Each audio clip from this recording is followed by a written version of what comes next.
இந்த கதையில் 2 முன்ன பின்ன தெரியாத ஆண் பெண்ணு லிஃப்ட்டில் மாட்டிக்கிறாங்க. 5 நாட்கள் இவங்க லிஃப்ட்லேயே மாட்டியிருக்காங்க. 5 நாட்கள் இவங்களுக்குள்ள என்ன நடக்குது அண்ட் கடைசியாக இவங்க 2 பேரும் எப்படி தப்பிக்கிறாங்க லிஃப்ட்லேருந்து அப்படிங்கிறத கதை. வாங்க கதையை ஆரம்பிக்கலாம். அதுக்கப்புறமா பார்த்தீங்கன்னா 2 பேருமே ஞாபகம் வருது, லிஃப்ட்டில் ஏதாவது ஒரு எஸ்கேப் ஆகிறதுக்கான ஒரு வழி இருக்கும், அதை ட்ரை பண்ணலாம் அப்படின்னு சொல்லி ஜான் மேலே ஜெனிஃபர் ஏறி மேலே டாப்பில் இருக்கிற சீலிங்கில் அவள் ஏதாவது ஆப்ஷன் இருக்கான்னு தேடுறான். பட் ஆனால் எங்கேயுமே வந்து எல்லாமே லாக் ஆகிருக்குது. ஓப்பன் பண்ணுற மாதிரியான ஆப்ஷன் அவளுக்கு கிடைக்கவே இல்லை.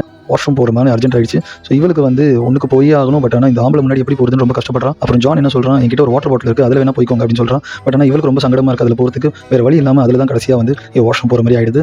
நெருங்கிட்டு நான் உங்களுக்கு கிஸ் பண்ணலாமா அப்படின்னு கேட்கும்போது வேறு ஆப்ஷன் இல்லாமல் ஜெனிஃபரும் வந்து ஒத்துக்கிறான். சரி ஓகேன்னு சொல்லிட்டு 2 பேருமே வந்து பார்த்தீங்கன்னா கிஸ் பண்ண ஆரம்பிக்கிறாங்க. 2 பேருமே அடுத்த லெவலுக்கு செக்ஸ் பண்ண ஆரம்பிக்கிறாங்க.